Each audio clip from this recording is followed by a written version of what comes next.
In 1971, the philosopher Derek Parfit published a paper titled simply Personal Identity. It begins by questioning the most basic assumptions we have about the nature of the self.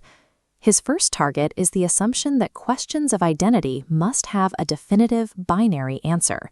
We feel that at any future point in time, we must either strictly exist as ourselves or we must not exist at all.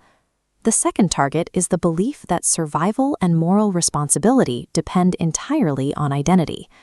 Parfit presents these convictions, then aggressively strikes through them both. Our error lies in picturing human existence as a single, unbroken mathematical line, a perfect continuity of experience that can never branch or break. By stepping through a series of extreme logical derivations, we will investigate whether the concept of identity and the concept of survival are actually the same thing, and see what happens to the self when they are forced into conflict.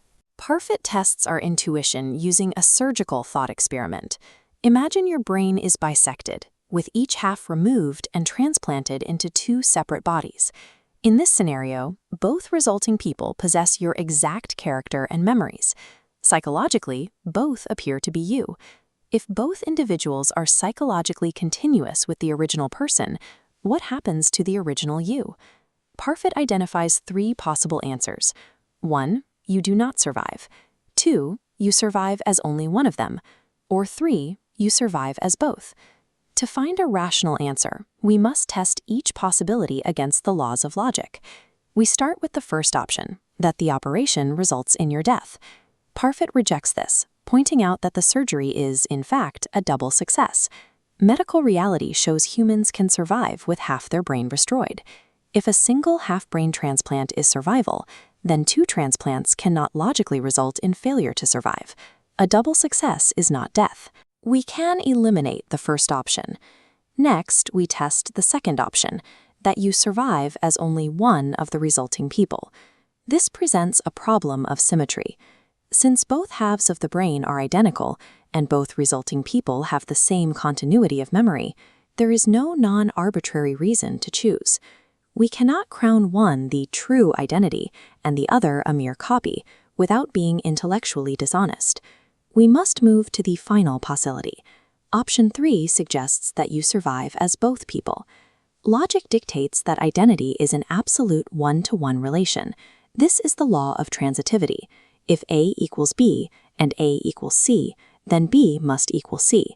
But in this experiment, the resulting individuals are distinct people occupying separate bodies. B does not equal C.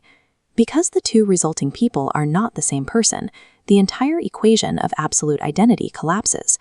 All 3 answers fail. This suggests that the question, "Am I the same person?" is fundamentally flawed in its application. This forces us to ask if a divided stream of consciousness is even possible, or if it is merely a mathematical abstraction. Parfit points to split-brain patients whose corpus callosum has been severed to treat epilepsy. Surgeons describe the result as the creation of 2 separate spheres of consciousness within one patient. Imagine a student who could voluntarily disconnect their hemispheres during a math exam, using each stream to solve a different calculation simultaneously, with neither side aware of the other's work. Because a mind can function while divided, the continuity of a singular stream is not a requirement for survival. Parfit's solution is to give up the language of binary identity entirely when discussing these cases. He tests this against an objection regarding Guy Fawkes. If psychological continuity is the only rule for identity, then 2 different men could both claim to be Guy Fawkes, a logical impossibility that breaks the one-to-one rule. Parfit resolves this by separating the terms. Identity remains a rigid one-to-one relation, but survival, which contains everything that matters to us, is a branching relation of psychological continuity.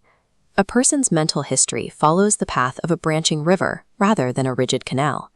Within this framework, a divided mind is a successful continuation of experience, and we are freed from the demand for absolute identity.